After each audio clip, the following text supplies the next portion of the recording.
Okay, so it is day two of the last week of June vulnerability blog. So, like I said yesterday, this week I'm actually going to record. I've challenged myself to record a vulnerability blog, vulnerability video vlog for every day.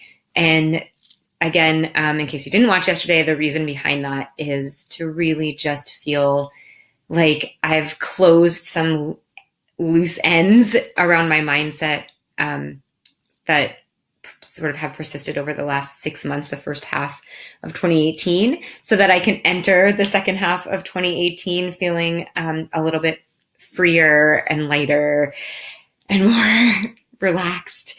And so yesterday was about connection, and it's really triggered a lot of things for me. And I was actually, after I recorded that video, on a mastermind with some incredible women that I'm in a mastermind group with. And we were talking about this issue of connection. It came up. And I take Post-it notes. I love Post-it notes. I write down sort of quotes that come up. And one quote that really came up, or one of the quotes that I wrote, these are just my notes from yesterday, by the way, or the Post-it notes from yesterday. There are a bunch of them. I said this would be short, so I won't tell you. I won't go into all the details.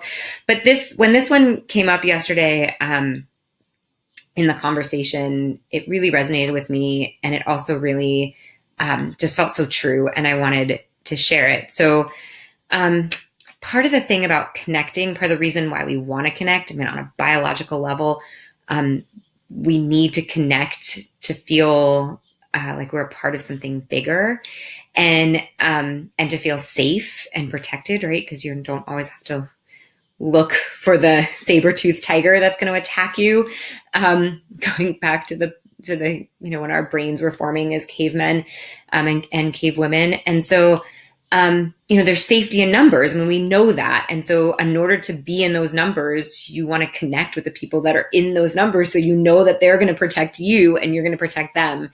And so part of finding that safety in numbers is fitting in and figuring out how to fit in. And so much of my issues about feeling connected, or my fears about not being connected, go way back, right, to high school and middle school and probably even before then. But those times in your life where you're like, I need to fit in with the club. And sometimes, in order to fit in, you change who you are, you adapt to the group dynamic.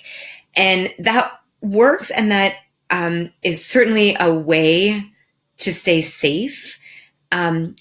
As we get older and as we sort of have more control over our tribe, our chosen tribe, if you will, the people that we want to surround ourselves with and be the most vulnerable with, I don't think we necessarily realize it. And this is what came up, was that like, there's still that mentality in our head of like, I have to fit into this tribe. And sometimes we push ourselves to fit into a tribe that's not necessarily the right tribe for us. And the quote was that in trying to fit in, sorry, I said that wrong. Rewind. The quote was that you fitting in and being authentically you don't always match up. And so that was just a major, like, mind-blowing moment for me, right? Trying to, as we get older and as we're sort of trying to tap into who we are authentically and what is true for us, sometimes that means not being able to fit in with one particular crowd.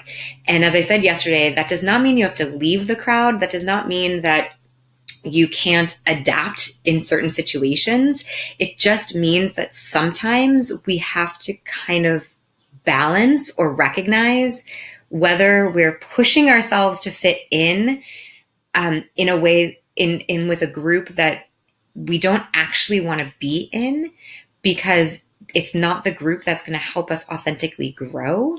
And so if our value is to grow authentically and to be us and to unleash kind of your inner truth, that might mean that you don't fit in. And so figuring out what is really going on. Are you trying to be authentically you? Are you trying to fit in? And in an ideal world, in probably your perfect tribe, in my perfect tribe, in this group of women, and we're a small group, there's 5 of us, I feel like I don't even have to try to fit in because I can just be me, and just being me, these other women just get it. And I don't have to kind of pretend. And I'm in a couple of different mastermind groups where of different sizes where I feel that same way. Like I don't have to pretend. I don't have to hide. I don't have to adapt as much. I can be more authentically me. And that's why I feel so comfortable and safe in those environments. In other environments, there's certainly times, the example in my expat life is being a parent at a school where I'm the only American parent. My husband and I are the only American couple. Our kids are the only American kids in the school.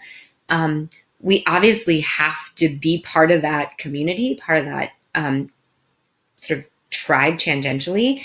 And we have to fit in a different way. And so it can be more uncomfortable, or is more uncomfortable. And it's okay for me to give myself permission to say, you know what, I'm going to take some couple deep breaths before I drive my kids off to school, or before I drop my kids off, because I know that within this tribe, within this community here, I can't necessarily I can still be authentically me, but that's going to mean that I may not fit in. And then I can decide for myself if that's okay or not. And in the situation at school, I've decided that's okay. I've decided that there are some amazing parents in the school that get me, that get my children, that are happy to say hello and smile. And here in France, we do the bisous, like 2 here in Bordeaux. So who do the cheek kisses when we drop our kids off at school in the morning and pick them up in the afternoon. And then there are going to be other parents that are just going to keep their distance. And that's fine. We can all coexist within the label, the tribe of parents of kids in this school. But I don't have to change myself, or I don't have to fit in with everyone.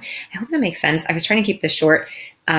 Again, I'm just going to say that quote again, because it just felt so powerful, giving myself permission. So you fitting in and being authentically you don't always match up.